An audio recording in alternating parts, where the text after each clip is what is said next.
Hello, everybody, and welcome to Industrial Automation. It doesn't have to. In case you're new to the program, I'm Brandon Ellis. I'm your host and also the owner of elliTek. As we jump into the episode for today, I want to ask that you hit that follow button and subscribe button based upon the platform that you're listening on.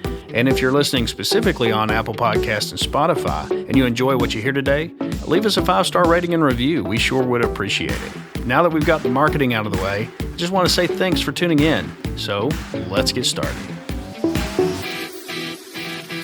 Hey guys, welcome to Industrial Automation. It doesn't have to. I'm Brandon Ellis, and with me, as always, is my guest. Oh, hold on a second. Beth Elliott. Hello, Brandon. You notice You almost picked the wrong button. I wasn't sure. It could have been, yeah, but it's not. So welcome to the program today. For today, there's some things that I want to kind of point out. So first of all, if you haven't heard the big news, elliTek is now an authorized distributor, full-line distributor for Siemens and their automation products, their digital industries products, and their controls products. So we're very excited and privileged to have that be the case. And we're learning more and more about Siemens as the time goes on. We're meeting a lot of new people and just really understanding the way Siemens gets things done. The most exciting thing for this week, though, is Beth has put together, if you haven't been to our YouTube channel, I would recommend it because Beth has done a bang-up job. She did about a 4-minute video with the Siemens drives, what we call the drives walls, where she was actually talking about a demonstration with if you watch the video, there's actually 3 different walls that are networked together. Beth, our marketing manager, got all the networking connected, got everything all set up, and did it in a record amount of time. So from us engineer types, that's pretty impressive. Well, thank you. They made it very easy, though. Well, it's a testament to the product. Yes. But she did a wonderful overview. So if you haven't had a chance to check that out, it's on our elliTek YouTube channel. Go and check that out. Give it a like. Ring the bell. Subscribe. Whatever you can do with Beth Elliott's video. So you did a great job with that. Thank you. I appreciate it. I learned a lot about the drives and the scalability. Well, I learned a lot watching your video. All right. So great. That's what we're supposed to do. So one other thing I want to jump into before we jump into today's title. So, here we are. It's late in the year. Back in July, we had a jobs report come out. The jobs report looks really favorable, but the fact of the matter is, if you're in manufacturing, what you're probably saying is, I don't know where all of these people are working, but they're not working here. Mm-hmm. And so the labor shortage continues to rage on. And so since people are not flocking to these manufacturing jobs, so what most manufacturers are looking at and what's the rage right now, what all the cool cats are doing, is robotics in manufacturing. Again, not to replace people, but to reclassify the people you have. And so we're seeing an uptick in that as far as robotic turnkey work cell type interest, especially in welding and combining material handling and inspection. And so I wanted to talk more about the advancements in robotics soon in a future podcast. But before I jumped into that, I want to hear from our listeners. So this is kind of a call to action, I guess, for our listeners. If anything was possible, I mean, if there were no obstacles, you could just remove them all with a magic wand. What kind of challenges, if you were able to overcome those with a robotic work cell solution, what kind of challenges do you feel like that if I could just overcome this challenge, it would absolutely change my entire production, our outlook when it comes to labor needs? What are those kinds of challenges that you're dealing with? Is it, my robot needs to see 4-dimensionally or whatever? I want to hear what you are dealing with, a real world thing that says, I would do a robot here, but these are the things that I just can't get past. Like the wiggle jiggle from way back. The wiggle jiggles, those kind of things. Mm-hmm. Yeah. So hit us with all that. I want to hear from you. So sound off. But whatever you find that your challenge, quote unquote challenge feature, and we may even feature that on the upcoming podcast. Oh, absolutely. So you may even be asked to be a guest. Who knows? So hit us with that stuff. That'll be really cool. But enough about that, enough about future stuff. Beth, take us into today's title. All right. So today's title is Industrial Automation. It doesn't have to be unhuman. Unhuman, not inhumane. Unhuman. So what are we going to be talking about today? So, well, before we dive in, let me just take a moment to kind of review the typical automation systems. And so an automation system, usually when we say automation, we talk about a PLC. Of late, we've been talking about drives and motion control and those kind of things. Those are parts of an automation system. But while the controllers and drives are a substantial part of any automated system, the point of human interaction is, in my opinion, the most substantial part of any automated system. In fact, the way that I always test the quality of any automated system, if I'm going to look at what somebody else's work is I actually go down and look at the design of the human machine interface, which we call an HMI, and see what the quality is of that. I've always told our engineers, if the copy machine can not only tell me where the jam is and where to look, but click here to see the whole animated process to how to access that little place. I mean, can you imagine trying to clear a paper jam from a copy machine if you didn't have those instructions? Well, back in the day, they barely had instructions on them. They were horrible then. And now they've got even more drawers and levers and all this kind of stuff. And so if a copy machine can have that type of a human machine interface to help when there's a problem, especially a manufacturing machine, a piece of manufacturing equipment should absolutely have that. Yeah. And so that's the kind of stuff. So today we have a very special guest. We're going to be talking about various systems ranging from hardware-based touchscreens up to fully capable supervisory control and data acquisition systems, another acronym, which are, of course, largely software-based with the SCADA systems. But we're privileged to dive into various features and benefits across the offerings with Siemens today with our very special guest. So, Beth, give us an intro. All right. Our special guest today is Alan Cohn. He is the Marketing SIMATIC WinCC Manager at Siemens. Alan earned his mechanical engineering degree from the Georgia Institute of Technology. He has been with Siemens for 27 years. Alan is highly skilled in automation, industrial control, SCADA, product management, product marketing, and PLCs, just to name a few. Welcome to the show, Alan. Well, thank you. Beth and Brandon, thank you. So, Georgia Tech, Yep. the mascot is Zip. Is that right? No. Oh, Buzz. Buzz. That's right. Buzz the Bee. Yellow Jacket. But what's The Rambling Wreck, right? And that's, the Ramblin' Wreck and the Okay. Golden Tornadoes. We got like 4 different, over the years, we've got 3 or 4 different mascots or nicknames. Yeah. But the 2 nicknames we go by now is the Yellow Jackets or Right. the Ramblin' Wreck. Okay, the Yellow Jackets. That's right. So the Ramblin' Wreck, that's one that I wasn't familiar with. The Yellow Jackets I'm familiar with Georgia Tech. Okay. But where did that derive? The Ramblin' Wreck came from, if my memory serves me right, back, tech engineers were going around the globe, and when they were in, essentially third world countries and they needed transportation, they were just piecing anything they could get together. And, the Ramblin' Wreck term came up, and somehow it came back. And now, we've got a 1920-something Model A that is the Ramblin' Wreck. Oh, yeah. So it's what leads the football team out. Oh, yeah. The president rides around in on parades Yeah. and whatever, and lives at, the garage of the president's house there for it. But it's what you see leading the football team on at every football game. Well, I've seen the car. Now That's the Ramblin' Wreck car. Well, that's but interesting. the term came around before the car ever did, I believe. And I could be wrong there. Yeah. So Well, I'm University of Tennessee guy, UT Knoxville, and we're the Vols. We have Smokey. We have the guy that what's he called? I think it is a volunteer. He's the volunteer. Yeah, I guess. Did And you know Smokey just turned 1? yeah, we got a new Smokey a year ago. Well, no, not quite a year ago, but he just turned 1. And then there's Smokey, the mascot Smokey, and the girl Smokey, and there's we have all kinds going on. So you've got the bee in the car. Yeah, the Yellow Jacket in the car. Yeah. So I don't think we're here to talk about mascots. That's right. So it's getting Although close it is football it's season. getting football season, so I'm fired up. So anyway, Alan, there are several HMI options in the Siemens portfolio. Would you please give us a brief overview of these options in order of capabilities? Yeah, starting out, we've got what we call push-button panels. Okay. Come in, format of like 8 buttons or up to 32 buttons, and they're strictly meant as just a push-button replacement. Yeah. So, you get a little small form factor, gets 8 buttons on it. You program it within the PLC, so it's no HMI programming software. It's just PLC code. But you can set different light colors because it's got 3 LEDs in there, so it gives you like 5 or 6 different light colors you can have, strips to put in there to get that. So it's a nice little small form factor. It's like, 2.5 inches by like 6 inches. Oh, nice and compact. Compact. And as I said, that's for the 8-button one, and then it goes up to 32.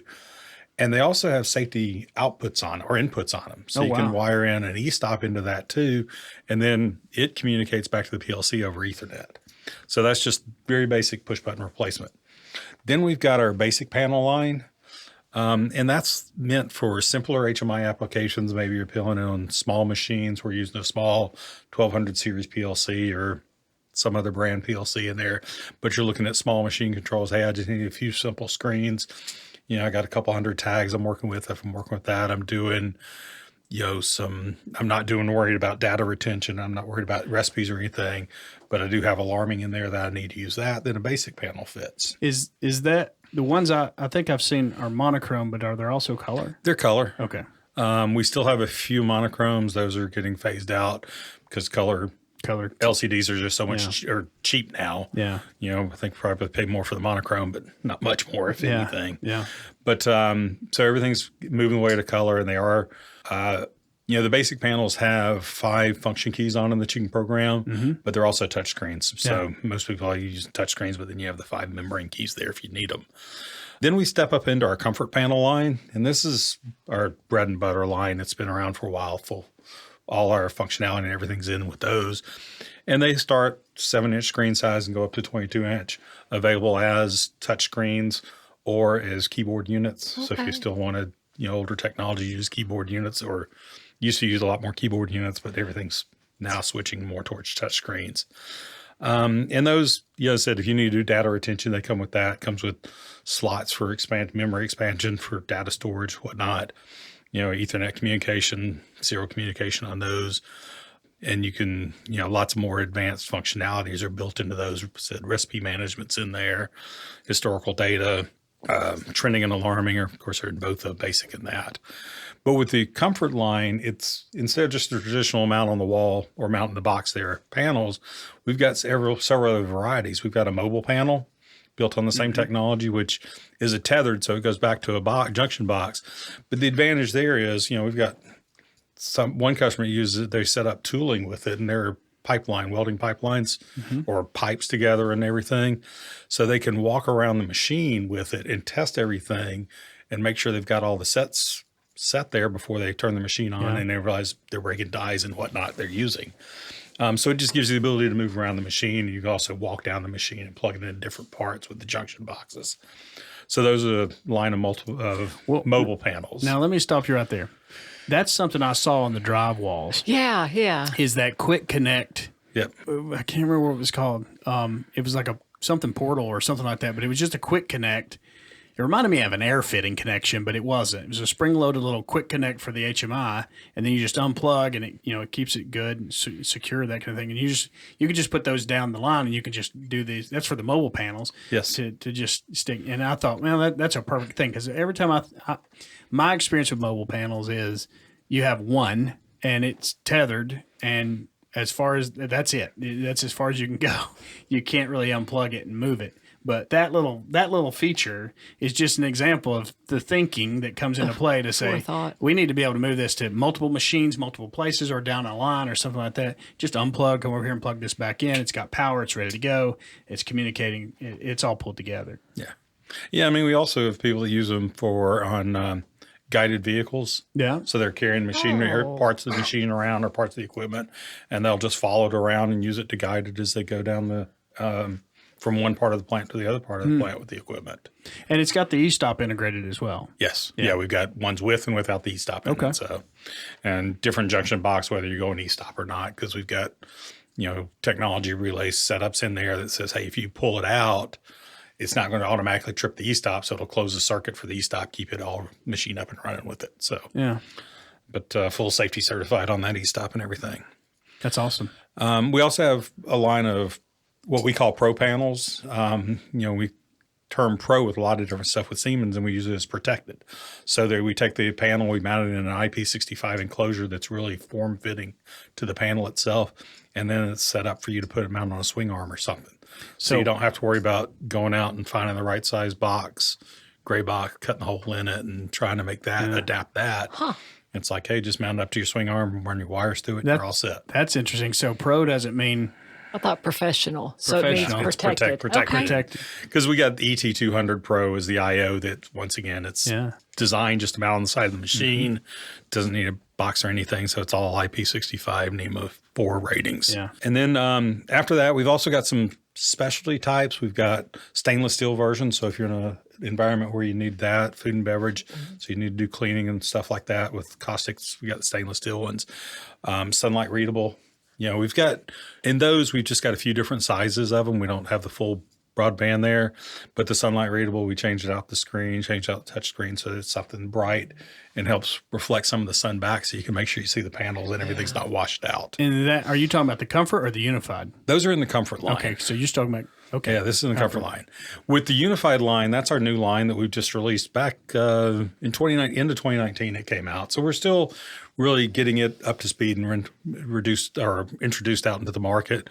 COVID slowed down the whole rollout program of that. Yeah, take 2020 out. Yeah. And so 21 stumbled for quite a while with all of us, everybody getting back to normal. But with that, we've got, screen sizes ranging from 7-inch all the way up to 22-inch.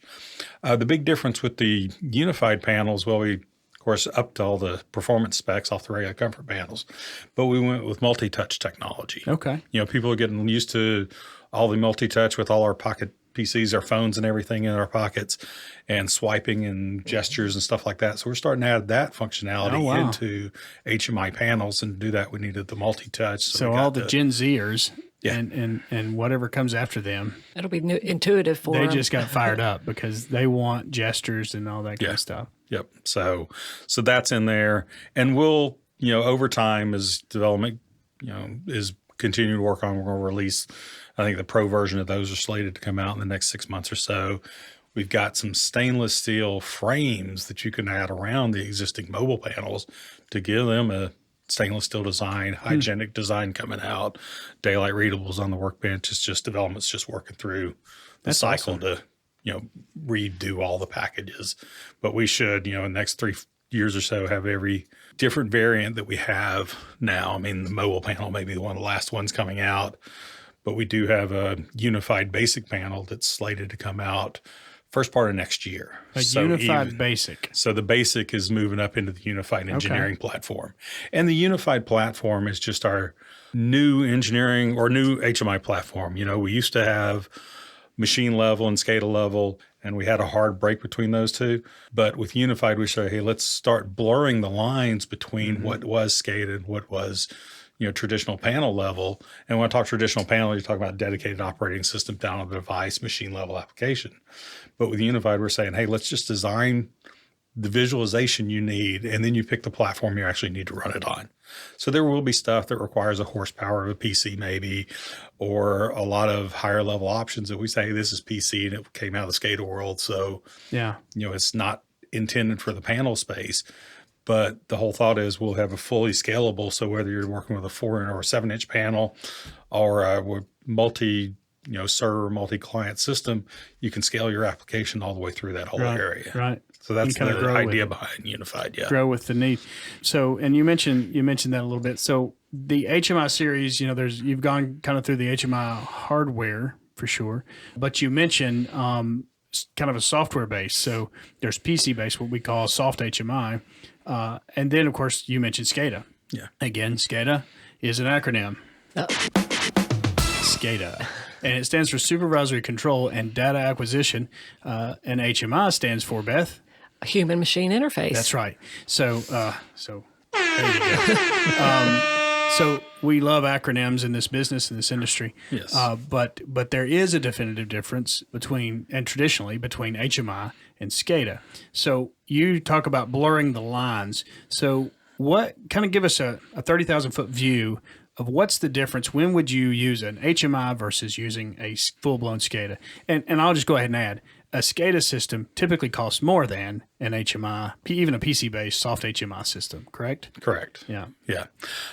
So you use, when we look at, panels or even the lower level PC systems, we do a break. Is it machine level or not? Okay. Is it machine level, line level, or plant level?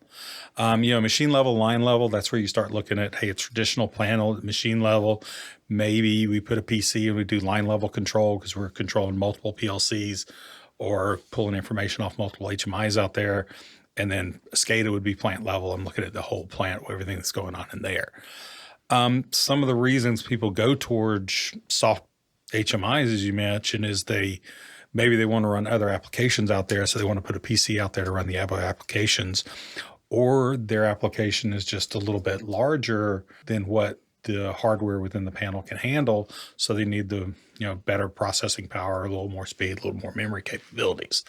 So they'll say, hey, let's look at a runtime system, PC-based runtime system, which one fits for me? I'm doing machine level, but I need to do, 18,000 tags.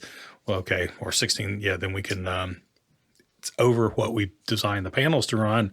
So we run on a PC platform because you do have that additional horsepower. Or I need more memory storage than what's on the panel, but that's kind of hard to do now because we've got, memory slots there for SD cards, and you can get SD cards up to, you can get SD cards up to 64 gigs, stick it in there, or terabytes, and you have that kind of storage data. So it really, I think maybe you want the more communication capabilities that you can get out of a PC, possibly. Hey, I need to access a database to pull recipe information out of, and I'd pull off a server, which actually we can start doing down at the panel level now, and some basic information. So it is really blurred, and it really ends up being the customer what platform they want to install the software on. One of the things for a soft HMI is just in the past 12, 14, 2 years, 3 years, we've been struggling to find hardware. The global semiconductor shortage, resin shortages, all these kind of things have happened. And so being able to have a soft HMI, if you have access to a PC, even if it's just a normal, desktop white unit, box, you can still run your application and get things moving, at least even on a temporary basis until you get the actual hardware. And so those are certainly some of the things we're looking at. Yeah. I mean, that's the nice thing with, the WinCC platform, be it the Comfort Advanced that we had or the Unified. Now we have Unified Comfort for the panels, Unified PC. They do build upon each other. So if you're a Unified PC, you can do the Comfort programming. So you can easily transition that same application you're running in the panel, say, no, I just want to run it on a PC now. Yeah. And it works fine. If you go to if you add stuff in there that's only PC based, well, it just doesn't work when you roll it down into a panel. But it's the same engineering environment. So you can easily just do a change device type, and now you're running it on a PC as opposed to running it in a panel. That's smart. You start out in the 2-bedroom, 1-bath, and before you know it, you're in this 16-bedroom mansion. Yeah. And so you move back to the 2-bedroom, 1-bath, and all your furniture just sits in the front yard. Yeah. But it doesn't get used. Yeah, you can do it. That's interesting. That's a great overview of the HMIs, Alan. All right, thanks. Brandon mentioned SCADA systems a few times, and you briefly mentioned the difference between a soft HMI and a SCADA. But what are the primary advantages of SCADA systems, and within which industries have you typically been seen them utilized? Well, when we look at SCADA, I said that's more plant level control, and really, with this whole move to digitalization and everything, it's really the last 2 letters that are becoming more and more important, the data acquisition. And there's always been tools out there to gather data, but it's usually gather the data and pump it somewhere else, and somebody will look at it and analyze it, and 2 weeks later they get back with the results. But we see a lot more SCADA systems now, as opposed to machine level stuff, is doing a lot of the data acquisition right there on the site. Mm-hmm. So let's get it, close to where we're pulling the data at, and with the operators they can handle it at. So with SCADA, you get a lot more data acquisition or analytic tools than you do, because we've got packages for the performance monitor, lets you do KPIs, so you can set up the KPIs. Hey, my machine should be producing X number of widgets based on the design values. What is it? Well, it's producing 50% of that. Why? Well, if you set it up right, you can say, well, for 2 hours I was waiting on materials. For an hour I was waiting on an operator to do an action. Or, I kept having these alarms trip, and it'll let you look at the alarms and let you do, high hit list on the alarms. What alarms are going out first? So that you can say, okay, what adjustments do I need to make so I can up my production? And it's not information that's you got to wait a month or 2 weeks or even 24 hours for the So you can data analyst to look at it. The operator can say, hey, it's in the work shift. I was running at 75 production day. Why? Well, I was waiting on materials most day. Okay, Joe, you got to get me materials faster. What's going on? Or, I had the same alarm going off. Well, that's because that limit switch. Maybe we need to do maintenance on that limit switch to get it because it's loose or it's just faulty or whatever. So it helps you do the analysis so that you can see in real time what's happening on your machines and fix them. Instead of waiting for 2 weeks. Yeah. Because, you could say, yeah, I've got a bunch of alarms today, but then all of a sudden, let's go see. Okay, well, this alarm went off 6 times. Maybe we got a maintenance issue with this we need to take care of or something. We used to say, we've been doing IoT systems for many, many years. And we've talked on this program a lot about our IOTA products and things of that nature, which are moving data back and forth, usually a lot of times between, dissimilar systems on the OT side up to a SCADA system. Because of those analytics and analytic tools that are now part of SCADA system. Used to be, you just display it. And I used to always say there's two sides to the coin with any IoT system. Capturing quality data, it's got to be quality. If it's suspect, then it's not any good. And then number 2, being able to do something with it. So we always call that the what then scenario. So if we capture all this data and we stick it into, let's say, a SQL repository, what then? Because just seeing it and just getting it inside of a database repository is not helping you make business decisions. And why, Beth? Do we have an IoT system implementation? To make better business decisions. That's the whole reason to have IoT. And if you can't use it for that, you need to spend your money on something else. Have a picnic for your employees. Give them more money, whatever. I don't know. But don't waste your money on an IoT system if you're not serious about making educated business decisions off of it. And that's where this comes from. Just sticking all the data into a database server does not get you the full gamut of what you need. You have to have those analytics capabilities. And so we're walking through, and this is where I want to get down into the good stuff. So for our audience, we have a lot of members of our audience that are corporate level. They're presidents of plants, they're plant managers, they're engineering managers, they're production unit engineering managers, or just production managers, and they're trying to figure out ways that they can do stuff, utilize the stuff we're talking about here to benefit themselves on their manufacturing floor. And so that's the information I want to disseminate. And so you mentioned a lot of things.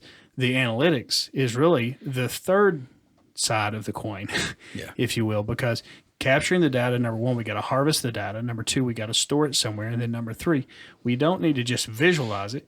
I always say plants don't run on data. They run on bar charts, pie charts, and line charts, because unless you can visualize it and make it meaningful, it's really no different than on the machine level with the HMI. Unless it makes sense to the person using it, it's not very useful. And so on the SCADA side and the HMI side, now I'm not going to limit us. So across the whole gamut of your 27 years of experience, what are a couple of cool things that you've seen that of customers utilizing these products to benefit them as far as their systems, their production, things of that nature? We've had one customer that had a lot of old systems out there, a lot of what we call stranded assets. There weren't, the whole digital information age. They were long before that. So, you want information, you want to know what's going on. Well, then the shift supervisor walked around with the clipboard and wrote everything down, took it back in the office, gave it to the data clerk. They entered it into the system and it was sitting there. So they're like, there's got to be a better way to do this. And what can we do? We don't want to rip everything out and start over again. So our machines are running great, making the parts we need. We just need to get the data out of them a little faster. And it's like, well, we can take a SCADA system, overlay it on your existing system, so not replace anything, but just put it on top and let it pull all the data off and put it back into one central repository for you. Then you can start running all your reports off that. You don't risk writing the numbers down wrong on the sheet, or somebody trying to translate, well, is that a 2 or is that a 7? Well, I'm going to guess 7 today. Yeah. I'll guess 2 tomorrow. So, so you clean up the data, you get the quality data as you were talking about, because you're not relying on, looking at reading somebody else's handwriting, and you're getting it in real time. As soon as the machine produces data, it's pushed up into the other system, and you can start analyzing it in real time and start making changes. So, hey, by end of shift, what happened during the day. And you can, hey, if something happens, you can say, okay, we got, start 12 o'clock, we got a problem. Let's go back and see when did it start. And we're not, finding the problem 3 days later and then having to go back and say, okay, now we got suspect inventory. Did we make that right? Did it push hard enough on it to form it the way we needed to form?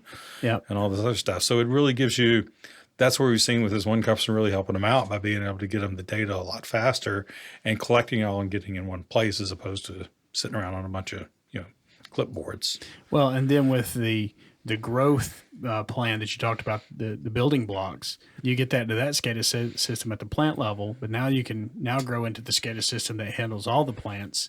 So corporate can start watching each individual plant, and they can begin to build on that. And a lot of times I've seen systems, and I've been involved with implementation of various SCADA systems, not the Siemens SCADA system in this case, but others, where we kind of established all the plant level, and then they said, okay, well, now we want to bring all the plants on. It's like, well, we need a new product for that. We got to go to something different. This isn't, from an integration standpoint, we're kind of like, well, why didn't you mention that at the beginning? Of course, it would have cost a lot more, but to be able, and that's what I like about the Siemens, is to be able to get it up to that level, and you can budget for that and that implementation. But when you are ready to take the next step, you don't have to, file new and start over. We can build on that and go from there. And there's the communications capabilities of the systems and all that kind of thing. Yeah. So I've got a story. Okay. From let's see. I think I've been investigating this line for about a year and 3 months, maybe, with Mr. Butch Martin. So so I've got 14 months of experience to year 27. Actually, as I was reviewing one of the things, we're talking about HMIs today. This is something that I think is really cool, and it's something that a lot of folks may or may not be familiar with. So in the Unified Comfort, this is the HMI side, not SCADA. This is HMI. In the Unified Comfort panel, and that can be a hardware panel, as you pointed out, or it can be a soft HMI or PC-based product. But you can, it's a big deal all the way around. So whether you're in a PC environment or you're on the HMI, but especially in the HMI, there are a couple of tools, objects I call them, that we can drop into a standard page on a HMI screen. And so we build screens through these HMIs, and that's how we interact with different folks, different things, and we show different things. So one of the things is an HTML object. So what this is a viewport. So it's a browser. And so I can now take that HMI from a certain page. It can be password protected to get those pages. I mean, all the HMI features that many probably are used to still exist. But if I want to get to a certain page where I can see statuses, and when I say statuses, I'm talking about that brand new screw compressor that you've got in the back that's got manages all your energy usage and all that kind of stuff. And it's got a built-in web server so that you can see it from a computer, but I want to be able to see it from the line. I can use an HTML object to view that on this HTML, even though I can't communicate directly with that screw compressor or that robot or that CNC machine or whatever. I can use this object to drop it in and get that information back. And so it's monitor only. I mean, I guess you can navigate. Heck, it's a full-on browser, so I guess you can do a couple of things, but you can definitely view. So that's one thing. The second thing is PDF viewers. Now, there's HMIs out there that do PDF viewers. There's also a media viewer. Not all HMIs can show a movie. Media viewer. Is that what we mean when we say media viewer? Yeah. Yeah. Yep. So, but here's the really cool part. There's USB slots on this HMI. So everybody's listening to me. If you're an integrator, if you're the maintenance manager, whatever you're saying, engineer manager, you're saying, well, that's not a big deal yet, Brandon. But I can now pull, with the Siemens product, I can pull images directly off of a thumb drive or over Ethernet to a shared folder on a server. Now, when we say shared folder on a server, we're not talking about FTP. We're talking about user-specific rights, which if you're an IT admin, that's music to your ears, because FTP just made the hair on your neck stand up because you don't like it from a cybersecurity standpoint. We get it. So being able to do that, to access with user specific rights on an HMI platform is pretty huge. But being able to serve up those images. So a lot of customers are using HMIs for standard operating procedures, for their SOPs, for their operators, so that they can see and meet with their ISO and QS type requirements. And so if there's a change to that and I started in quality. I started in quality before the advent of a thing called a PDF. So everything had to be printed out. Everything had to be in books, all this kind of stuff. And so if there was a change, it was quite that's huge. A deal. Well, if you've got all your HMIs with all your SOPs across the plant, and each one's a little different for every job, and suddenly the quality department needs to make a change, and it affects 100 machines, that's a lot of stuff to do. But if all that is serving paper, well, even if it's programmed into your HMIs, you're going to have somebody, your maintenance person, go out there, plug in, and load in a new PDF for it to view. Oh, okay. With this, it's on one shared network drive, and you just go in and overwrite that PDF, and the next time it comes up, all 150 machines will show the edited PDF. And so those are huge ways. That's honestly reduction of downtime potentially, because you may have to, it may keep the operators from operating the machine for you to go in and just do, 10, 15 minutes or 15 seconds, 15 minutes, whatever, of uploading, download files, check it to make sure it works, that kind of stuff. Being able to pull this stuff across a secure, user-specific setting, Windows-based folder is huge. And so those are the types of things that the technology, the advancements that I like to see with the Siemens HMI product. And again, that's on the HMI side, which traditionally costs less than a full-on SCADA system. Yep. Yeah, SCADA systems do a lot more, but there is a different price point for them. That's right. I mean, they're, and if we need to move into that acquisition, they do everything. Yeah. And if we need to move into that, ultimately, we can upgrade that HMI application, pull it on up into the SCADA world, and go from there. Yep. So these are some great success stories. Yeah. What I've been impressed with is, like, again, the scalability. So Siemens has developed, they had the forethought to develop all these things so you can start here and then just build upon them as you need them. I think that's smart. Well, I'll tell you what, from an ROI standpoint, it's huge. And so if you're the bean counter, these are the kind of things you want to hear. If you're managing the budgets, the CapEx, all that kind of stuff, this is something you may want to give a look at. So we're not here to sell Siemens, but we sell it here in Eastern Tennessee. So by the way, if you're in Eastern Tennessee and you need a unified comfort panel, we have stock. So at least we do as of this recording. We don't have an unlimited stock, but Siemens is starting to come back with a lot of inventory, so we're excited about that. We mentioned you had promoted some on the G120 product and how we're able to get that in a reasonable time. I won't say it's in stock, but it's very reasonable comparatively. So we're excited to hear things are starting to come back. Yeah, for sure. Well, Alan, thank you very much for joining us today. Do you have any last words anything else you want to share with folks about the awesomeness? No, I'll just leave it at that. We've had great discussions here, and it was fun. I like the stories that you had and the use case that you're working with there. Yeah. Well, and yours too. Interesting, that application. Yours too. I mean, I will say this. One big difference between, so our IOTA, I mentioned our IOTA. The way we license, and it comes down to licensing, the way we license is per device connection. Mm-hmm. And so you mentioned in your SCADA story about having all these machines out there that have a little bit of data because they're older machines, just a little bit of data that you need from each one. We actually had a situation where we had a customer that had, let's say, 50 individual little PLCs out there, and they needed literally one number from each one. Well, from our licensing architecture, it financially just did not make sense for 50 connections to get one piece of data. But from a SCADA standpoint, even your smallest starter basic, which is affordable, I think it starts at 150 tags or something. 150 tags. And so that's 150. They won't care how many PLCs you connect to. Just external data points. We get 150 data points, whether it's a bit, a number, a string, whatever, that's a tag. And so suddenly with the SCADA system, where were you then? Sitting in line and waiting for you to call. Yeah, that's right. Suddenly we could have done the very basic, very cost effective, and gone out and gotten those 50 numbers and with no problem. Yeah. And brought it back to the system and gone from there. Well, now we have a solution. We have a solution. Alan, thank you very much for your time today. No, thank you. Thank you for having me on the program. Yeah, I've learned a whole lot. Beth, Yes, Brandon. thanks for teaching us all on the drives wall. Hey, no problem. Yeah, it was awesome.